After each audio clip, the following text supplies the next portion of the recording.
विपरीत राजयोग के बारे में कल हम लोग पढ़े थे। आज हम लोग पढ़ेंगे नीच भंग राजयोग के बारे में पढ़े थे। आज पढ़ेंगे विपरीत राजयोग के बारे में। तो लिखिएगा विपरीत राजयोग कब कैसे बनता है।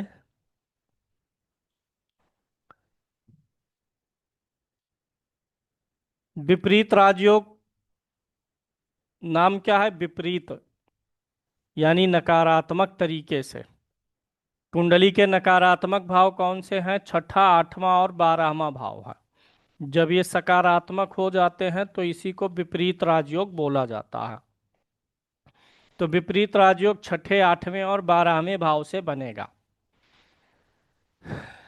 इन तीन भावों से बनने वाले राजयोग को याद कर, नाम है इनका। पहला नाम जो है हर्ष है, दूसरे का नाम सरल है, तीसरे का नाम विमल है। याद करने का सूत्र मैं देता हूं, हसबी। यही शब्द याद कर लीजिए, हसबी, अगर याद रह सके। हाँ, पहला भाव कौन सा पड़ता है? छठा, तो भा आएगा छठे में, हंस, हर्ष। हर्ष सरल और विमल होता है। तो अक्सर लोग इसके क्रम में कंफ्यूज हो जाते हैं कि किस में हर्ष है, किस में सरल है, किस में विमल है। तो हर्ष भी याद कर लीजिए, हा से हर्ष, हर्ष, तो ये छठे भाव में बनता है। सा से सरल आठवें के लिए, वा वी से विमल बारहवें के लिए। तो अगर छठे भाव से संबंधित है विपरीत राजयोग तो उसे हर्ष नाम का विपरीत राजयोग बोलेंगे। अष्टम भाव से जुड़ा हुआ है तो उसे सरल नाम का बोलेंगे, और बारहवें भाव से जुड़ा है तो विमल बोलेंगे, हसबी। बनता कब है यह राजयोग? सीधा सा दो कंडीशन है।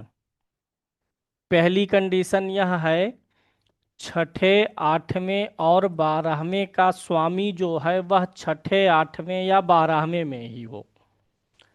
मतलब छठे घर का स्वामी चाहे छठे में हो, चाहे आठवें में आ जाए, चाहे बारहवें में आ जाए। आठवें का स्वामी चाहे आठवें में हो, चाहे बारहवें में जाए, चाहे छठे में आ जाए।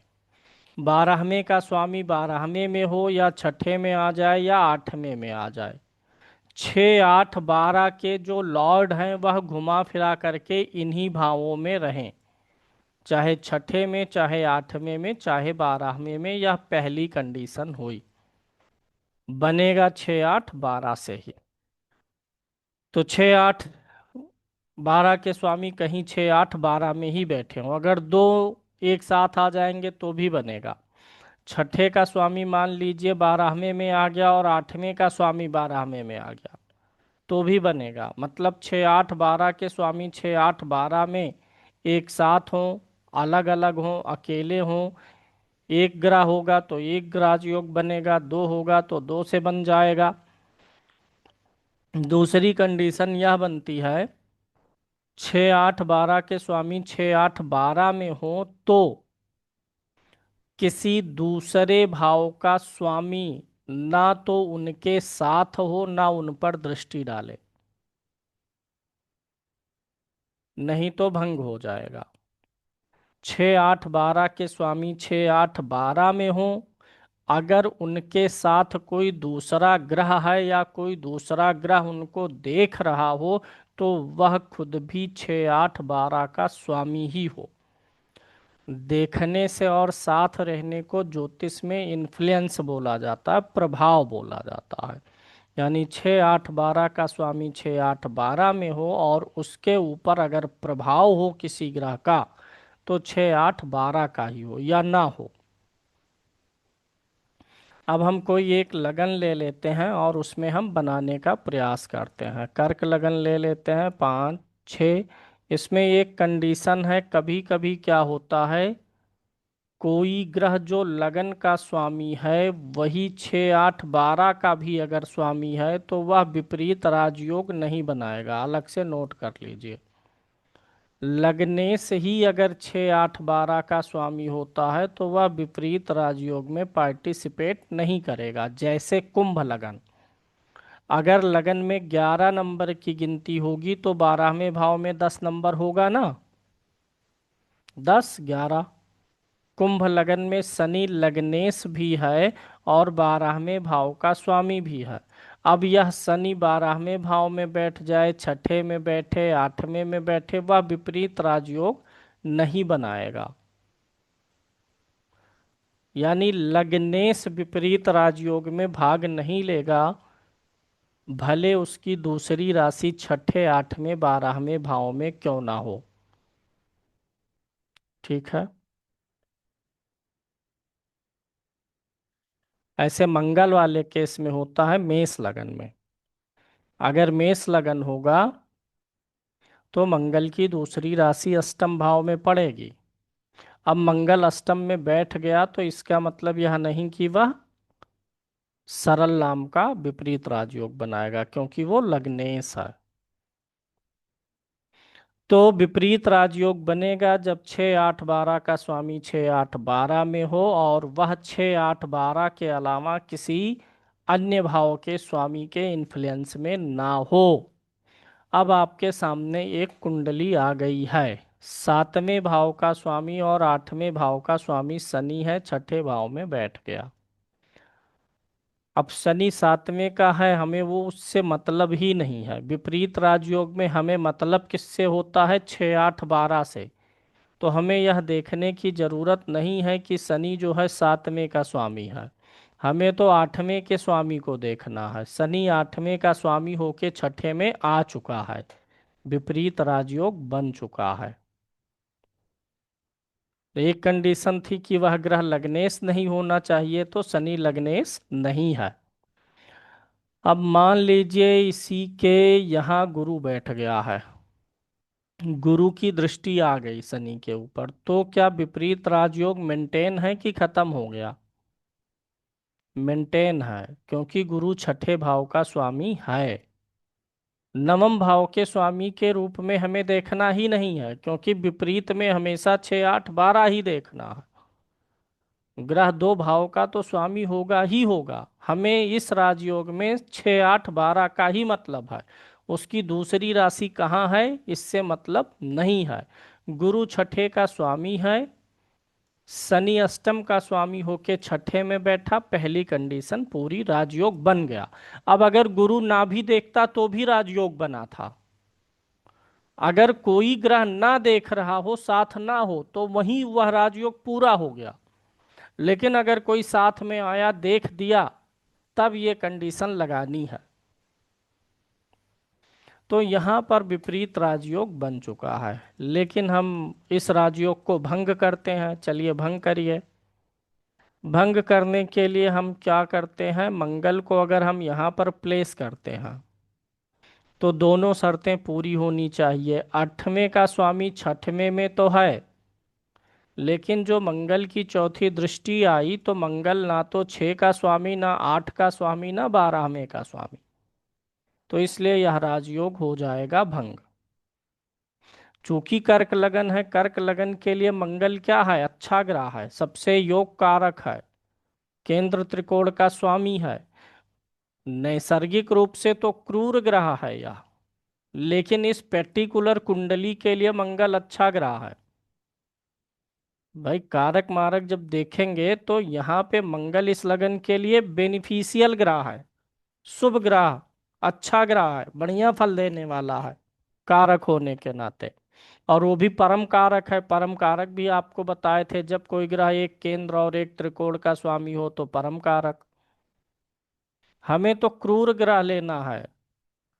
देखिए, एक तो होता है सीधा क्रूर और सौम्य, एक होता है कुंडली के आधार पे। कुंडली के आधार पे किसी भी कुंडली में छठे, 8वें और 12वें भाव के स्वामी के रूप में कोई ग्रह क्रूर व्यवहार करता है। तो कर्क लगन के लिए छठे भाव के स्वामी के रूप में गुरु क्रूर हो जाएगा, यहाँ शनि हो जाएगा, यहाँ बुध हो जाएगा। तो इसलिए विपरीत राजयोग में इन्हीं ग्रहों को लेना है। अब अगर शनि छठे भाव में बैठा है आकर के, तो कौन सा राजयोग बनेगा? हर्ष। छठे भाव में कौन सा योग? हर्ष। अगर यही शनि आठवें भाव में स्वाग्रही हो जाता तब कौन सा बनता? सरल। यही शनि बारहवें भाव में आ जाता तो क्या बनता? विमल। ठीक है। मतलब इससे नहीं है कि वह छठे का स्वामी हो करके ही छठे में बैठेगा तब हर्ष बनेगा। किसी भी भाव का स्वामी अगर छठे भाव में बन रहा है तो वो क्या बनेगा?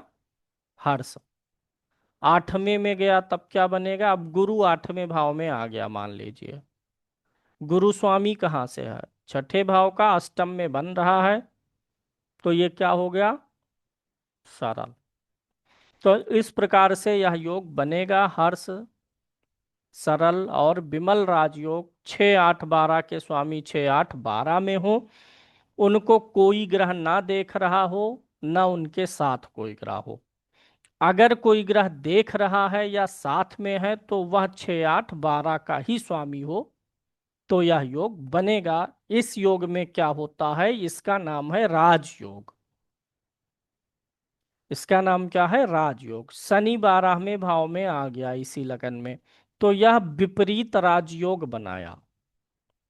शनि के बारहवें भाव में होने के जो अशुभ फल होते हैं वो मिलेगा जातक को। बारहवां भाव किसका है? पैरों का है, तो पैर में तकलीफ देगा, कारकत तो बिगड़ेगा। ध्यान दीजिएगा, राजयोग का मतलब यह नहीं है कि उस ग्रह का अपना निजी परिणाम सही हो गया। राजयोग का मतलब सिर्फ इतना है कि वह ग्रह धन सुख साधन वैभव के लिए अच्छा हो गया। पैर में तकलीफ नहीं देगा ऐसा नहीं है। बारहवें का शनि विवाह में भी देरी कराता है तो वो देगा, बशर्ते ये राजयोग में है तो धन की कमी नहीं होने देगा, धन खूब देगा, सफलता देगा, समृद्धि देगा। राजयोग का सीधे वहीं लिख लीजिएगा, Rajyog is equal to good achievements. Rajyog होगा तो वह ग्रह आपको अचीवमेंट्स दिलाएगा, अच्छी सेहत भी अच्छी करेगा, ये जरूरी नहीं है। रिलेशनशिप भी अच्छी करेगा, ये जरूरी नहीं है। ये तो निर्भर करेगा उस ग्रह का उस भाव में कैसा फल है। ग्रह का कारकत्व तो नहीं चेंज होगा। ग्रह का कारकत्व तो डिस्टर्ब होता ही होता है। अब जैसे गुरु बारहवें भाव में आ जाए तो व्यक्ति को अपयश दिलवाता है।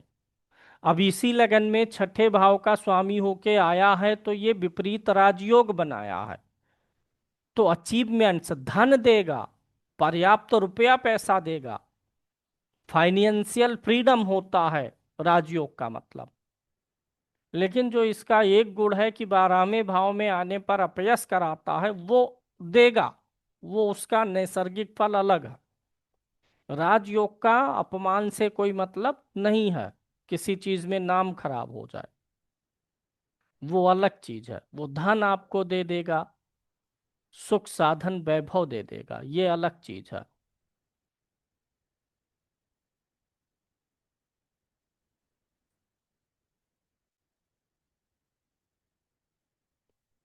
तो ये विपरीत राजयोग हुआ। अब कुछ लिखना चाहें तो लिखिए, पहले ही लिख लीजिए फिर और एग्जाम्पल लेते हैं।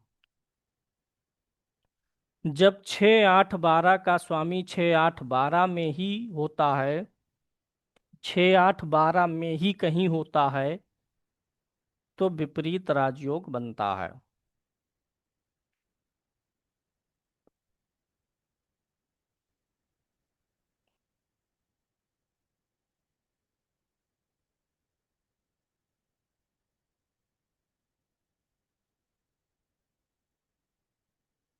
विपरीत राजयोग बनता है। ऐसे ग्रह के साथ कोई दूसरे घर का स्वामी नहीं होना चाहिए। किसी दूसरे घर का स्वामी यानी कि 6 8 12 का हो सकता है, दूसरे घर का स्वामी नहीं होना चाहिए। ऐसे ग्रह के साथ किसी दूसरे घर का स्वामी नहीं होना चाहिए, ना ही दृष्टि होनी चाहिए। बता रहे हैं राहु केतु का बता रहा हूं।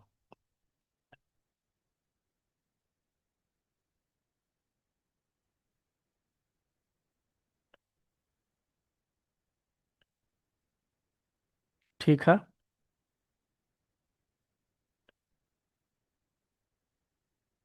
अगर दृष्टि हो साथ हो तो इन्हीं भावों के स्वामियों का होना चाहिए। अब एक और बना लेते हैं। मान लीजिए शनि और गुरु दोनों यहां पर आ गए, क्या विपरीत राजयोग बनेगा? बनेगा, बिल्कुल बनेगा। शनि आठवें का स्वामी, गुरु छठे का। नवें के स्वामी के रूप में गुरु को देखना बंद करिए। जब विपरीत राजयोग की बात हो तो उस ग्रह की सिर्फ 6 8 12 की राशि को देखना है। 6 8 12 में है या उसमें उसकी राशि है कि नहीं, अन्य भावों की राशियों से नहीं मतलब है। जब आप केंद्र त्रिकोण का राजयोग देखिएगा तब देखिएगा। अभी जैसे बृहस्पति और मंगल एक साथ हो गए, यहाँ पर गुरु हो गया, यहाँ पर मंगल हो गया। ये कौन सा राजयोग है? केंद्र त्रिकोण।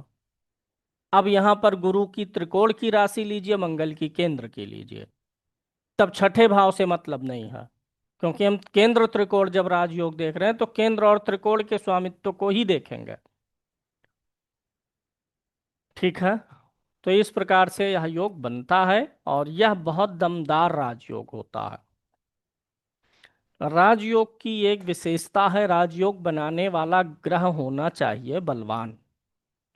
अगर राजयोग बनाने वाला ग्रह कमजोर पड़ता है तो राजयोग का उतना सुंदर फल नहीं आता, आ जाता है, ठीक है, फल रहेगा, लेकिन एक उत्कृष्ट फल देता है। राजयोग बनाने वाला ग्रह क्या होना चाहिए? बलवान होना चाहिए। अभी आज एक कुंडली आई थी, उसमें क्या था? सिंह लगन की कुंडली थी।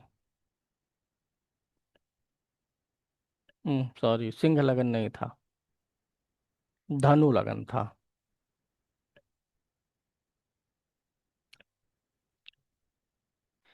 धनु लगन की कुंडली थी। चंद्रमा 12वें भाव में था।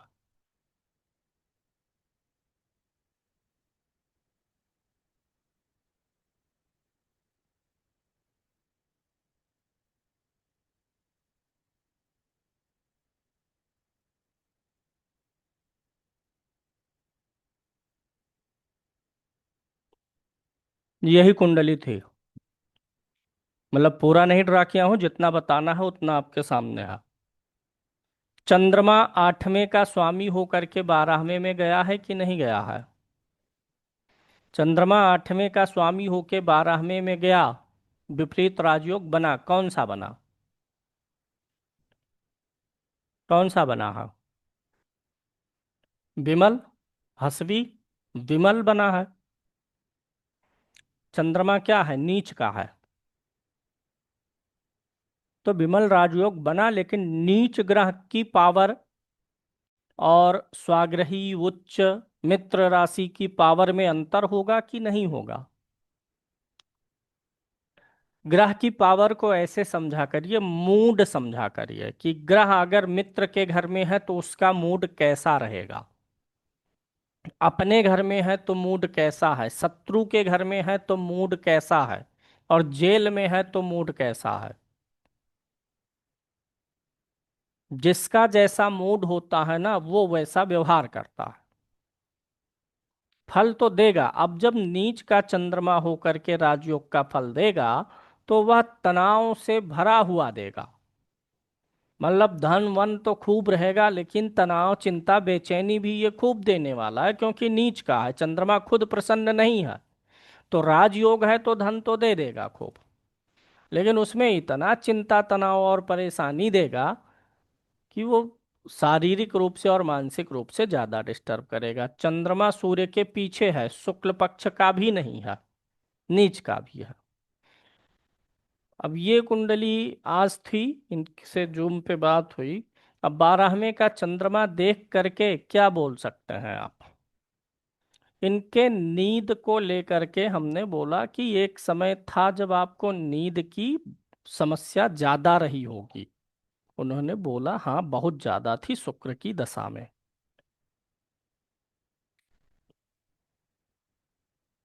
तो 12वां भाव नींद का है, वहां पे नीच का चंद्रमा मुझे दिखा, वो भी पक्ष बली नहीं दिखा, और ये चंद्रमा शनि के नक्षत्र में भी था उनका।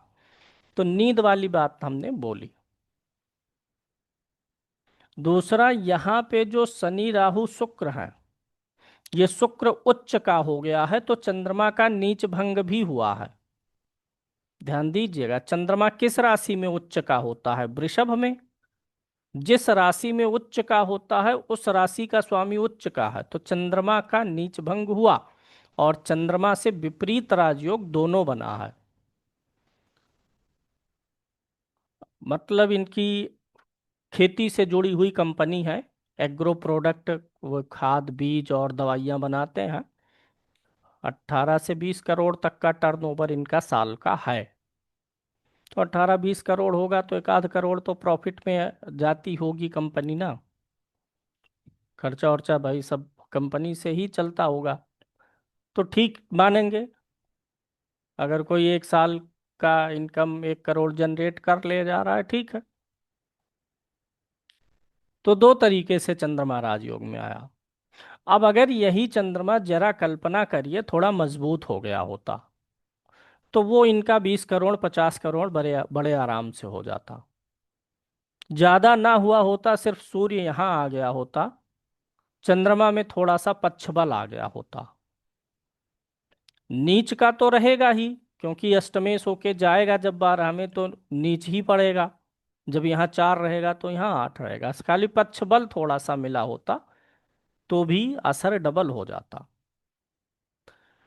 एक चीज और प्रेडिक्शन में याद रखिएगा, किसी का सब कुछ अच्छा ही क्यों ना हो, अगर कोई ग्रह पाप कर्तरी में है, पाप पीड़ित है, तो उस ग्रह के कारक वाले रिश्ते में परेशानी आएगी।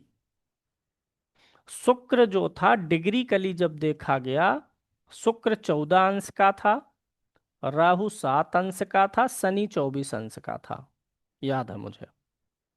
तो 7 और 24 के बीच में ही 14 आएगा ना, तो शुक्र राहु और शनि के बीच में था। शुक्र से स्त्री का विचार, पत्नी का। चूंकि शुक्र उच्च का है तो इसलिए वैवाहिक जीवन बिगड़ने वाला नहीं है, विवाह चलेगा।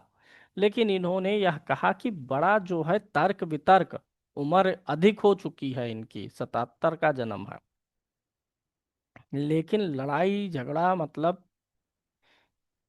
वैसे लड़ाई झगड़ा नहीं कि युद्ध करते हैं तलवार उठाकर, लेकिन दिन भर में 5-6 बार बिना बात के बेवजह के बहस। इन्होंने कहा पत्नी जो है सबसे बहुत सही बात करेंगी, हमसे हमेशा शिकायती लहजे में।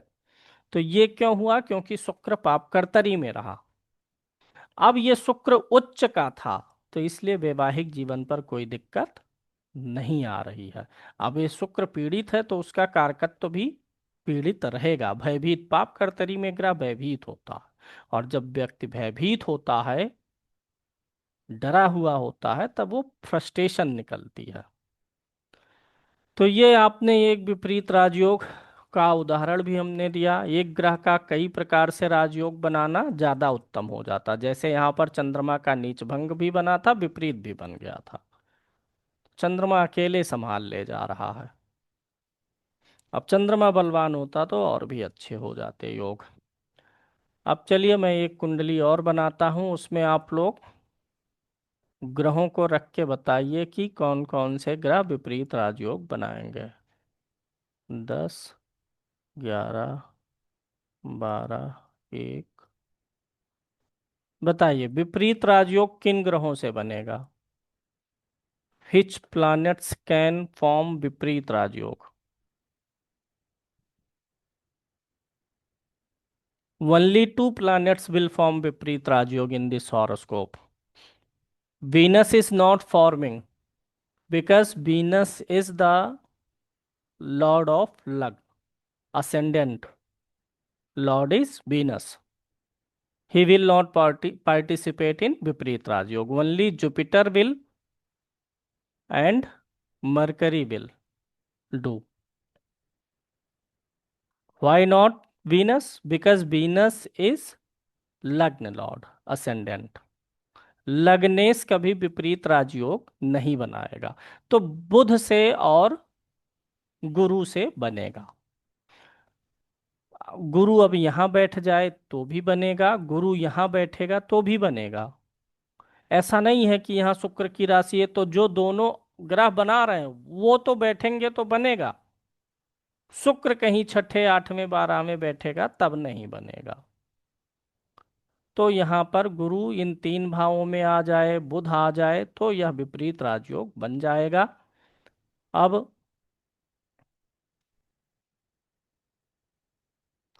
यहाँ पर एक यूनिक एग्जाम्पल फिर ले रहे हैं। बुध बैठा है छठे में, बोलिए, विपरीत राजयोग बना ना, और गुरु बैठा है यहाँ पे। इसमें बुध दो राजयोग बना रहा है, आइडेंटिफाई करिए।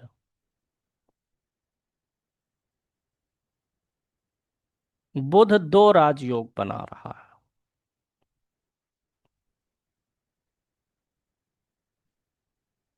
बुध का विपरीत राजयोग तो बन ही गया, छठे भाव में है और गुरु उसे देख रहा है, तो छठे भाव का स्वामी ही उसे देख रहा है।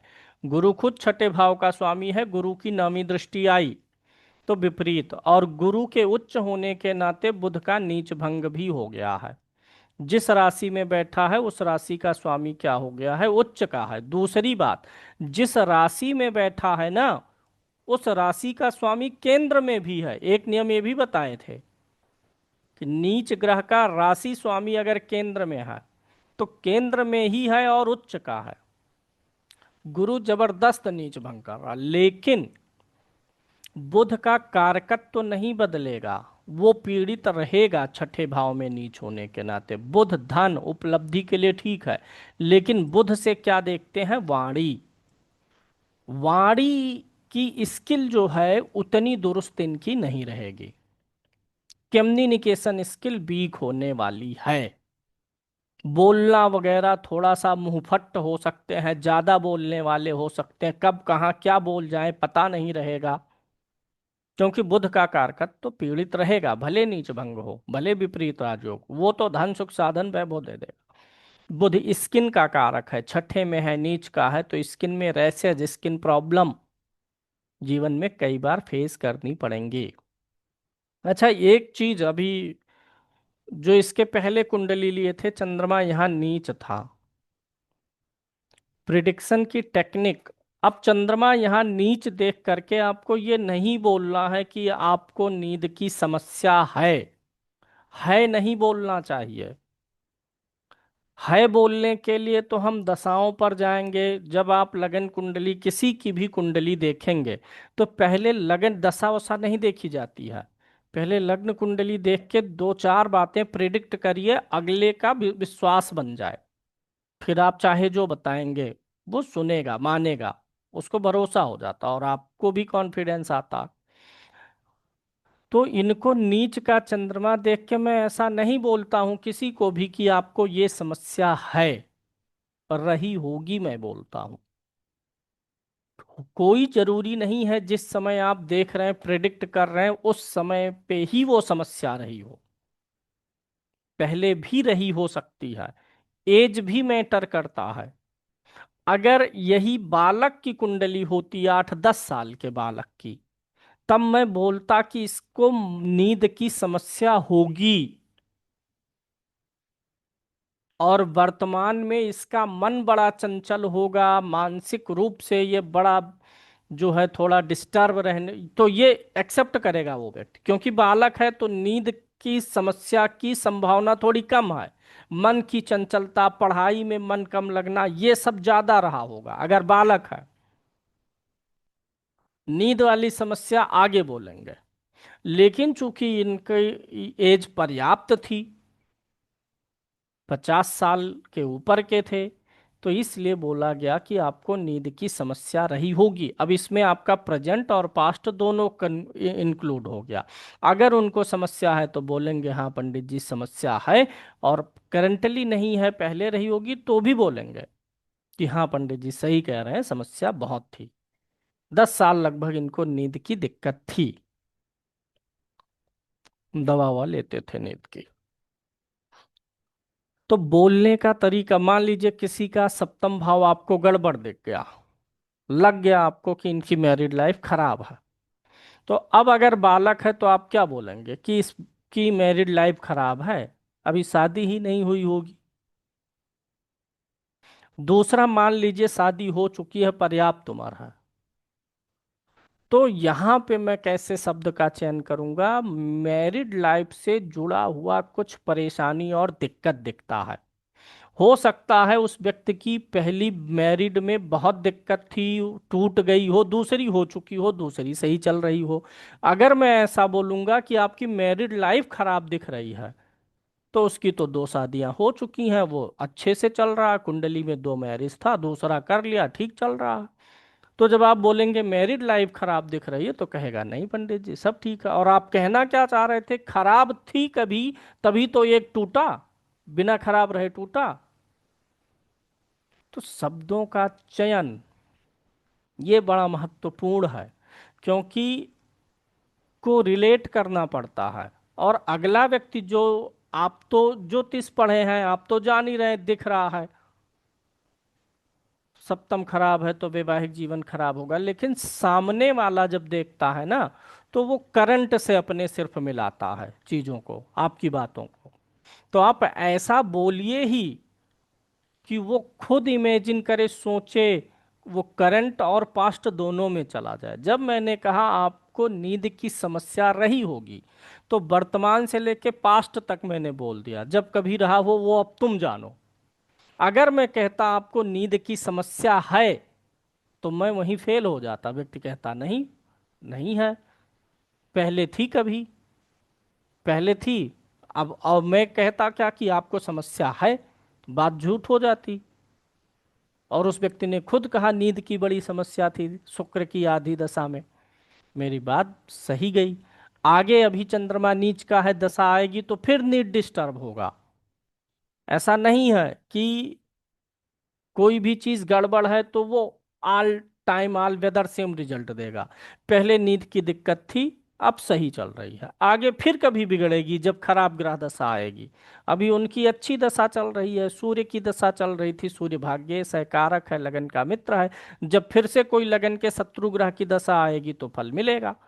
अब एक चीज और इस शत्रु और मित्र से याद आया, मान लीजिए कुंडली में कुछ खराब दिख रहा है योग, चंद्रमा नीच का दिखा, मानसिक परेशानी, मंगल नीच का दिखा, मांसपेशियों में दिक्कत, लड़ाई झगड़ा दिखा मंगल के नीच होने से। ये फल मिलते कब हैं, कुंडली में कुछ भी गड़बड़ योग है, तो जरूरी नहीं है कि मंगल गड़बड़ है तो मंगल की दशा में ही मिलेगा। जो ग्रह लगन का शत्रु होता है उसकी दशा में कुंडली में जो अशुभ योग हैं, बुरे फल देने वाले योग हैं, वो उनका फल मिलने लगता है। जो अच्छे योग हैं उनका फल कब मिलेगा, जब लगन के मित्र की दशा चलेगी, तो अच्छे योग वो खींचेगा, क्योंकि मित्र है, लगन को ही सारा भोगना है। खींच खींच के कहाँ जाएगा सारा फल, द्वितीय भाव, चतुर्थ भाव, सप्तम अष्टम सब खींच के कहाँ जाता, लगन पे जाता, लग्न मतलब हम। तो जब मित्र की दशा रहेगी तो वो लगन के लिए क्या खींचेगा, अच्छा। और जब शत्रु की दशा रहेगी तो ढूंढेगा कि कहाँ कहाँ कमी है, परेशानी है, शत्रु को लाओ सप्लाई कर दे। तो एक कॉन्सेप्ट दशा का ये भी है। कुंडली के बुरे योगों का प्रभाव ज्यादा महसूस होने लगता है जब लगन के शत्रु ग्रह की दशा हो। राजयोग तो कभी भी काम करेंगे। राजयोग अगर कुंडली में है तो जब वो एक बार शुरू होता है तो जीवन भर चलता है। आप बहुत से लोगों को देखे होंगे, जब वो सुखी हो गए, संपन्न वैभवशाली हो गए, तो फिर जीवन भर मेंटेन रहा। अप डाउन हुआ, कुछ हुआ, लेकिन उनका जीवन स्तर मेंटेन रहा। कभी 2 करोड़ के कर्जे में थे, बहुत समय गड़बड़ आया, 2 करोड़ से 5 करोड़ के कर्जे में आए, फिर समय आया निपटा लिए, फिर सही हो गया। राजयोग का मतलब यही है कि जब एक बार सुख संपन्नता आती है तो बनी रहती है।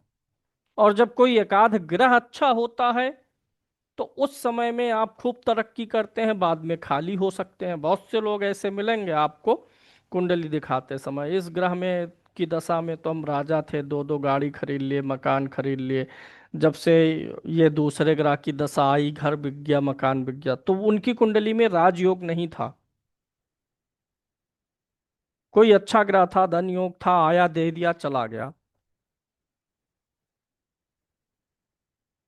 तो ये चीज ध्यान रखना। अब यहाँ पे बुध नीच भंग भी बनाया और विपरीत राजयोग भी बनाया, तो बुध यहाँ पर ज्यादा धनदायक हो गया, ज्यादा समृद्धिदायक हो चुका है। तो इस प्रकार से देखना रहेगा आपको। चलिए दूसरा बनाते हैं योग। गुरु को ले लेते हैं। गुरु यहाँ पर बैठा है, विपरीत राजयोग बन गया, और इसके सामने यहाँ बुध बैठा है। तो क्या विपरीत राजयोग है कि भंग हो गया? विपरीत राजयोग बना है, क्योंकि बुध जो देख भी रहा है वो 12वें का स्वामी है। यहाँ पर मंगल बैठ गया, तो अब क्या हो गया? भंग हो जाएगा, क्योंकि मंगल 6 8 12 में से किसी भाव का स्वामी नहीं है। राहु केतु को अब ले लेते हैं, क्योंकि राहु केतु की कोई राशि फिक्स नहीं है। गुरु महाराज यहाँ पर बैठे हुए हैं, छठे के स्वामी होके छठे में, और राहु की दृष्टि आ गई यहां से। अब पहले तो यहां पे मैं राहु की दृष्टि का नियम समझा देता हूं। राहु केतु सातवीं दृष्टि नहीं काम करेगी, क्योंकि है ही वही चीज। यहां राहु होगा तो यहां केतु होगा, दोनों एक ही बॉडी है। राहु केतु, ये एक सिर है, एक धड़ है। तो राहु केतु को देखे, राहु केतु राहु को, इसका कोई मतलब नहीं बनता है। तो इनकी सातवीं दृष्टि नहीं होती है। होती है लेकिन वो इफेक्टिव नहीं है, क्योंकि देख के क्या करेगा जब यहाँ खुदा बैठा हुआ है राहु। केतु भी राहु है, राहु भी केतु है, दोनों एक ही बॉडी के दो पार्ट हैं। तो जब खुदे पार्ट रूप में मौजूद है तो दृष्टि का असर एनालिसिस करने के बजाय जो पार्ट है उसका उसका एनालिसिस करेंगे। तो राहु केतु की सातवीं दृष्टि नहीं प्रयोग करनी है, पहले ये नोट करिए। दो ही दृष्टि नोट करनी है, पांचवी और नौवीं। वो भी वहां जहां राहु केतु अगले ग्रह को तो देखें, लेकिन अगला राहु केतु को ना देखे। राहु केतु की पांचवी और नौवीं दृष्टि काम करेगी गुरु को छोड़ के, गुरु के ऊपर नहीं करेगी। क्योंकि यह अगर नौवीं दृष्टि से गुरु को देखेगा तो गुरु पांचवी दृष्टि से इसको देखेगा। राहु जैसा प्रभाव पाता है वैसा ही बन जाता है। राहु के नियम है ना, शुभ ग्रह का प्रभाव मिलने से क्या हो जाता है? शुभ। राहु है अशुभ, लेकिन गुरु की दृष्टि पाके क्या हो गया? शुभ। अब ये निकालेगा क्या अपने अंदर से? भाई गुरु ने शुभ कर दिया तो इसकी दृष्टि भी जब घूम के आएगी तो वो गुरु ने इधर से जो सप्लाई किया है वही निकल के आएगा।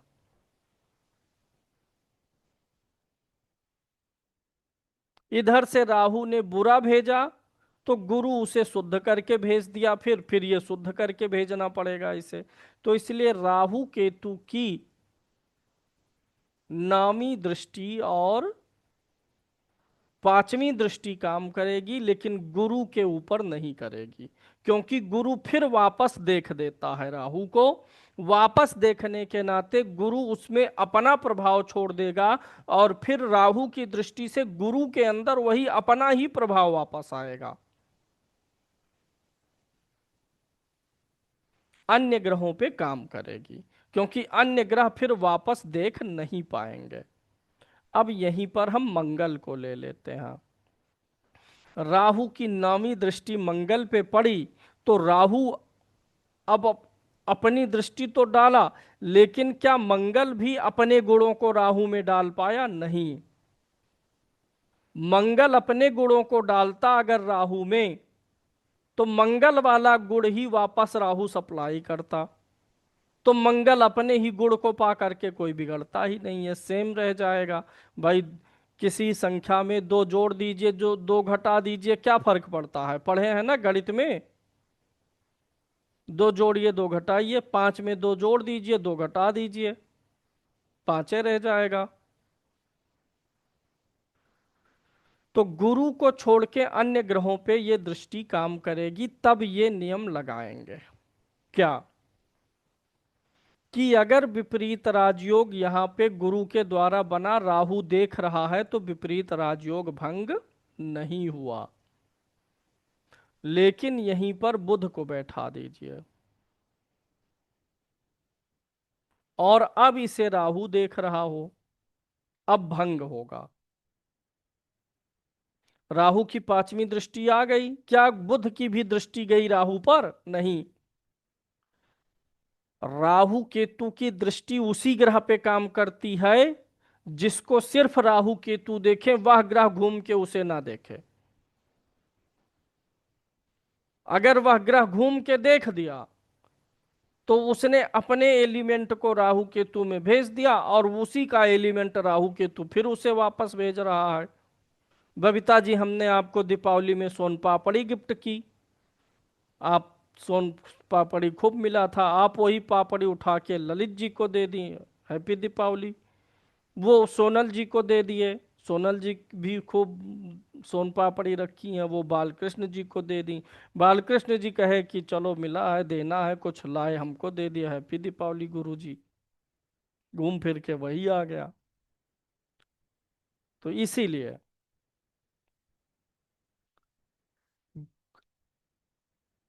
अगर राहु केतु की दृष्टि 6, 8, 12 पे गई, कोई ग्रह राजयोग बनाया है, राहु केतु की दृष्टि गई, तो राजयोग गुरु के अलावा अन्य केस में भंग हो जाएगा दृष्टि से। और अगर साथ बैठा होगा तो नहीं भंग होगा। जैसे बुध यहीं पर आया, विपरीत राजयोग बना, राहु दृष्टि डालेगा तो भंग हो जाएगा, लेकिन राहु साथ होगा तो नहीं भंग होगा। कारण, इसके लिए हमें समझना पड़ेगा राहु केतु के लॉर्डशिप को। राहु केतु के लिए एक स्पष्ट नियम जानिएगा, वो किसी भी राशि को रूल नहीं करते हैं। ड्रैगन हेड माने राहु, ड्रैगन स्टेल माने केतु, दोनों को जोड़ दें तो dragon. Dragon does not rule any sign, but he rules the house. Rahu Ketu राशि के स्वामी तो नहीं है, लेकिन वो भाव के स्वामी होते हैं। बहुत तगड़ा नियम, अभी ये राहु केतु के राजयोग में भी इसकी जरूरत पड़ेगी। राहु केतु जिस भाव में बैठते हैं उस भाव के स्वामी हो जाते हैं। ठोकर मार के दिमाग में याद कर लीजिए, राहु केतु जिस भाव में बैठते हैं उस भाव के क्या होते हैं? स्वामी। अब आप बात को समझिएगा, जब राहु द्वितीय भाव में बैठ के बुध को देख रहा है, तो विपरीत राजयोग क्यों भंग हुआ? क्योंकि राहु द्वितीय में बैठा है तो द्वितीय भाव के स्वामी के रूप में व्यवहार करेगा, और जब छठे में बैठा होगा तो राहु छठे भाव के स्वामी के रूप में व्यवहार करेगा। और नियम क्या कहता है? 6, 8, 12 का स्वामी 6, 8, 12 में हो और उसके ऊपर 6, 8, 12 का ही प्रभाव हो तो राजयोग बना रहेगा। जब राहु छठे भाव में होगा तो ये खुद भी छठे का स्वामी है, छठे के स्वामी का प्रभाव लेके आया। जब द्वितीय भाव से देख रहा है तो द्वितीय भाव के स्वामी के रूप में देख रहा है। बृहस्पति के केस में इसलिए उल्टा है क्योंकि बृहस्पति अपनी दृष्टि से जहां बैठा है उसी भाव का फल राहु को वापस भेज के ले लेता है। क्योंकि दोनों राहु केतु की दृष्टि सिर्फ वही काम, नियम ही हटा दीजिए, राहु बृहस्पति को देखेगा। राहु केतु सिर्फ उसी ग्रह को देखते हैं विकास जी जब कोई दूसरा ग्रह राहु केतु को ना देख रहा हो। समझ में आ गया ये विपरीत राजयोग? इस पे और प्रैक्टिस करिएगा। राहु केतु के लिए दो नियम है, या तो राहु केतु दृष्टि डालेंगे या साथ हो जाएंगे। जब साथ रहेंगे तो विपरीत राजयोग बनेगा, और जब दृष्टि डालेंगे तभी तब दृष्टि से बनेगा, जब राहु छठे, आठवें, 12वें भाव में बैठ के दृष्टि डाले। जैसे गुरु यहां पर है, अब गुरु को हटाइए, गुरु से तो ये सिद्ध नहीं होगा, बुध को लीजिए। गुरु वाले केस में तो गुरु राहु दोनों को देख देते हैं। अब राहु यहां पर है, अब विपरीत राजयोग रहेगा। क्यों? बुध 12वें का स्वामी होके 12वें में बैठा है ना, और राहु की पांचवी दृष्टि गई है। राहु बताइए किस भाव का स्वामी है? 8वें का। राहु केतु जहां बैठते हैं उसी भाव के स्वामी होते हैं। वृषभ राशि के स्वामी नहीं होंगे, राशि का स्वामी नहीं बनता है राहु केतु, लेकिन भाव का स्वामी बनता है। 8वें भाव का स्वामी राहु, तो अष्टमेश राहु की दृष्टि 12वें बुध पर गई है, तो विपरीत राजयोग बना है। लेकिन वही राहु यहां बैठ गया। अब बताइए, राजयोग बना है कि भंग हुआ? भंग हो गया। राहु चौथे में बैठा है तो चौथे के स्वामी के रूप में काम करेगा, चतुर्थेश की दृष्टि चली गई।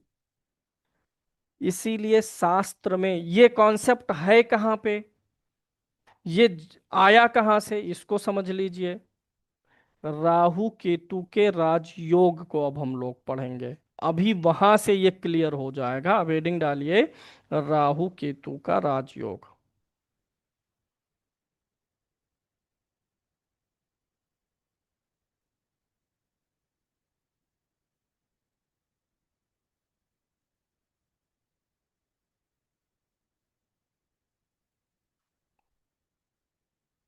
लिखने से थोड़ा थोड़ा, नोट बनाने से चीजें दिमाग में ज्यादा मजबूती से टिकती हैं।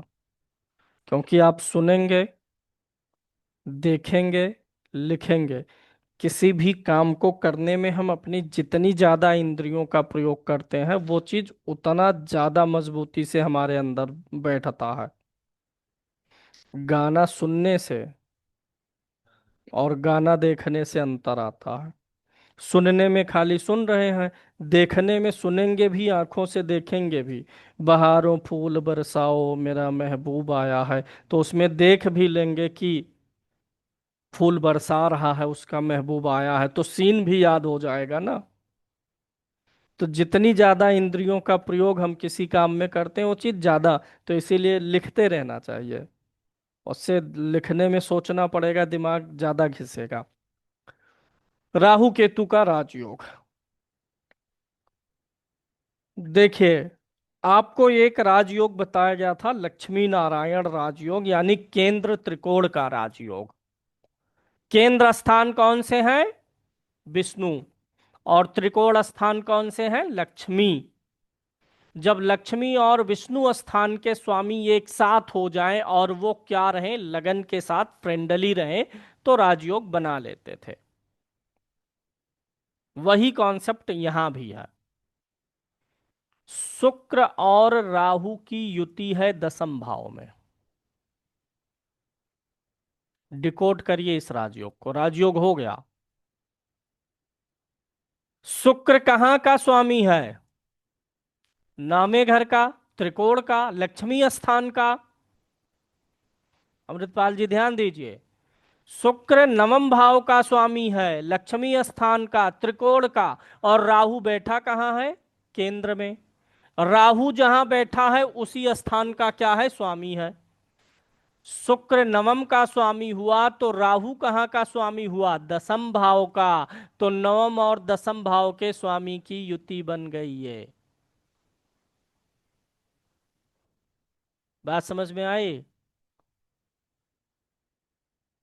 यहां ले आइए, शुक्र यहां आ गया, राहु यहां आ गया, फिर राजयोग बन गया। कैसे बन गया? शुक्र कहाँ का स्वामी है? चौथे भाव का, केंद्र का। और राहु कहाँ का स्वामी है? जहां बैठा है वहीं का स्वामी है। बैठा कहाँ है? त्रिकोण में। शुक्र कहाँ का स्वामी हुआ? विष्णु स्थान का। और राहु लक्ष्मी स्थान का। लक्ष्मी स्थान में बन गया योग, लक्ष्मी और विष्णु एक साथ हो गए। केंद्र त्रिकोण के राजयोग में ये काम करता है। इसका फार्मूला ले लीजिए।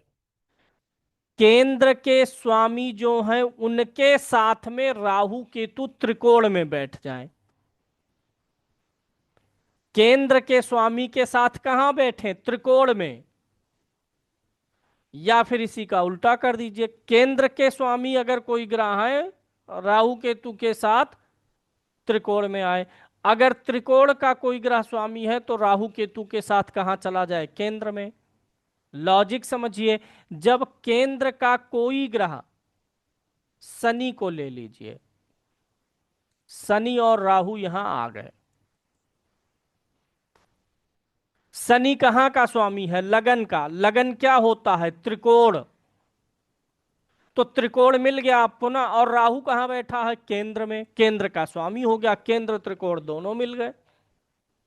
त्रिकोण के स्वामी होकर के केंद्र में बैठे या केंद्र के स्वामी होकर त्रिकोण में बैठे। हमको चाहिए क्या? राहु केतु के साथ खाली एक चाहिए।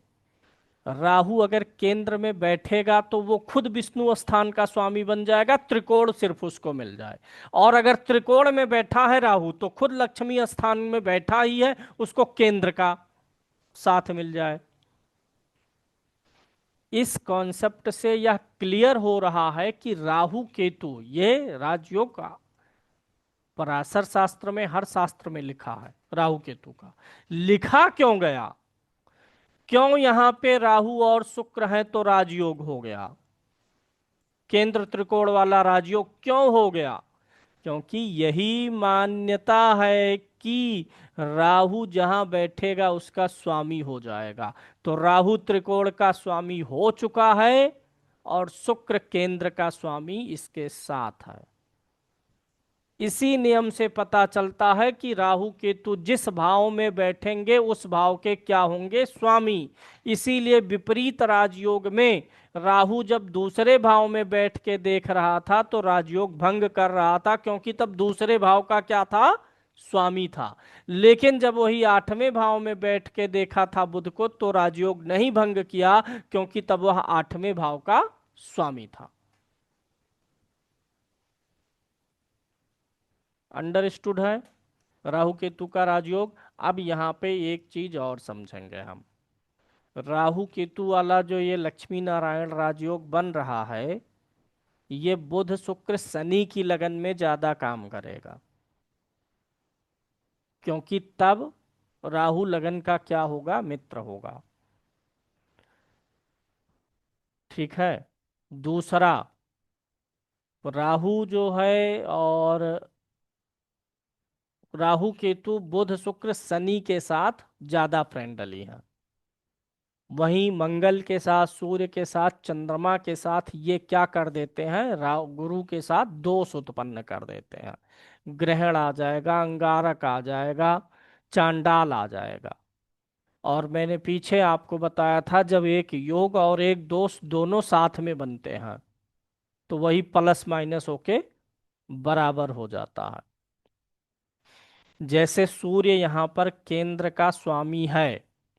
अब ये सूर्य यहाँ पर आ गया केंद्र का स्वामी, यानी विष्णु भगवान आ गए, और राहु यहाँ लक्ष्मी स्थान का स्वामी।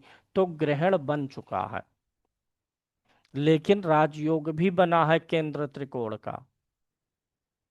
लेकिन इस राजयोग में उतना अच्छा फल नहीं है, क्योंकि सूर्य लगन का मित्र नहीं है। लेकिन इतना आप इंटरप्रिटेट कर सकते हैं कि यही ग्रहण दोष जो बना सूर्य और राहु का, इसमें समस्याएं तो रहेंगी, लेकिन इसमें धन देने की क्षमता आ गई है, क्योंकि वो केंद्र और त्रिकोण की युति का असर रहेगा ही रहेगा। अब अगर यही सूर्य ग्रहण यहां बन गया, दोनों में जबरदस्त अंतर है। यहां पर राहु छठे भाव का स्वामी है और रोग का स्वामी है, लेकिन यहां पर तो कम से कम लक्ष्मी स्थान का स्वामी था। तो ग्रहण थी, समस्याएं थी, लेकिन धन आ जाता। धन देगा, अन्य समस्याएं तो देगा, लेकिन धन के लिए रास्ता खुला रखेगा। अब यहां पर राजयोग नहीं है।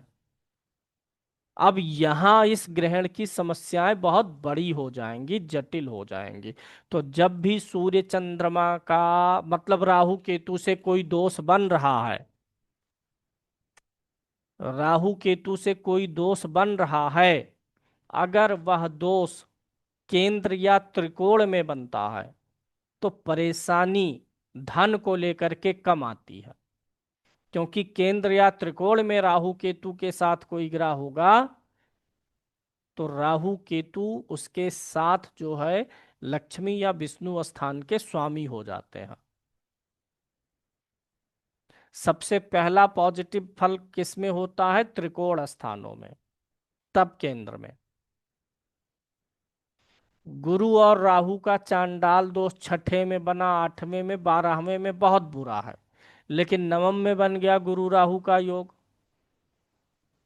है बुरा, वो अपना असर दिखाएगा, शिक्षा में बाधा, विवेक का कम प्रयोग, लेकिन चूंकि नवम में बना है लक्ष्मी स्थान में, तो उसमें धन देने की क्षमता आ जाएगी। राहु केतु का जब दोष एनालिसिस करिए तो किस भाव में बैठे हैं, किस भाव के स्वामी के साथ है, दोनों मिला के देखना है। अब जैसे यहीं पर गुरु और राहु आ गया, चांडाल दोष बेशक बना है लेकिन ये धन भी खूब देगा। क्यों? राहु किस भाव का स्वामी है? अच्छे भाव का स्वामी है, पंचम भाव का। और गुरु धनेश और लाभेश है। धनेश और लाभेश को किसका साथ मिला है? त्रिकोण का। ये अपना फल दिखाएगा, विघ्न बाधा अवरोध, लेकिन धन के मामले में रास्ता खोल देगा। धन वाली समस्या नहीं आने देगा। हाँ, चांडाल है तो चांडाली तरीके से धन आएगा, बहुत शुद्ध धन ईमानदारी का नहीं रहेगा, उसमें धूर्तता चीटिंग फ्रॉड रहेगा, लेकिन धन आएगा। तो इस प्रकार से राहु केतु का राजयोग आप एनालिसिस करेंगे। राजयोग की अगर हम बात करें तो राहु केतु का, जिसको शुद्ध शुद्ध राजयोग कहते हैं, बढ़िया, वह बुध शुक्र और शनि की लगन में बनता है। अन्य लग्नों में अगर राहु केतु केंद्र में या त्रिकोण में हो रहे हैं, केंद्र त्रिकोण के स्वामी के साथ, तो राजयोग तो नहीं बोलेंगे। हाँ ठीक है, केंद्र त्रिकोण में है तो अन्य भावों की अपेक्षा थोड़ा आर्थिक तकलीफ कम देंगे। यही बात केतु के साथ भी लागू होगी। अगर केंद्र में नीच ग्रह के साथ में राहु केतु हो तब, केंद्र में नीच ग्रह के साथ होने का मतलब नहीं है वह जो नीच का ग्रह है वह त्रिकोण का स्वामी होना चाहिए। राहु तो केंद्र में बैठा तो केंद्र का स्वामी हो गया, उसके साथ त्रिकोण का स्वामी जाना चाहिए। और मैंने पहले आपको बताया कोई भी राजयोग फल देता है अपने बल के अनुसार। नीच ग्रह राजयोग बना रहा है शत्रु राशि का, स्वराशि का, मित्र राशि का, उच्च राशि का, तो अंतर आएगा। स्वराशि का, मित्र राशि का, उच्च राशि के ग्रह का राजयोग ज्यादा खिलेगा। नीच वाले ग्रह का राजयोग, वो ग्रह ही नीच का है तो उतना इजी गोइंग राजयोग नहीं देगा। अगर कोई राजयोग बनाने वाला ग्रह अस्त हो रहा है, पूर्ण अस्त, तो उस राजयोग का भी फल नहीं मिलेगा। नीच भंग अभी जैसे हमने यहाँ पर बुध का किया था, गुरु भी था, मान लीजिए यही बुध अस्त होता तो गुरु के नीच भंग करने का और विपरीत राजयोग का कोई असर ना रह जाता। अस्त होने पे ग्रहों का राजयोग भंग हो जाएगा। पूर्ण अस्त होने पे अगर 8 डिग्री के अंदर है सूर्य के तो पूर्ण अस्त, उसके ऊपर गया तो राजयोग काम करना शुरू। तो ये दोनों योग आप लोग जाइए देखिए मिलाइए। अब अगली क्लास में हम लोग कल फिर मिलेंगे और अगले विषय पे चलेंगे। राजयोग का चैप्टर पूरा हो गया है। हम चाहते हैं जितना कल और आज में मिला के बताए हैं सबको एक बार आप लोग रिपीट कर लीजिए, देख लीजिए। कल मिलेंगे। धन्यवाद।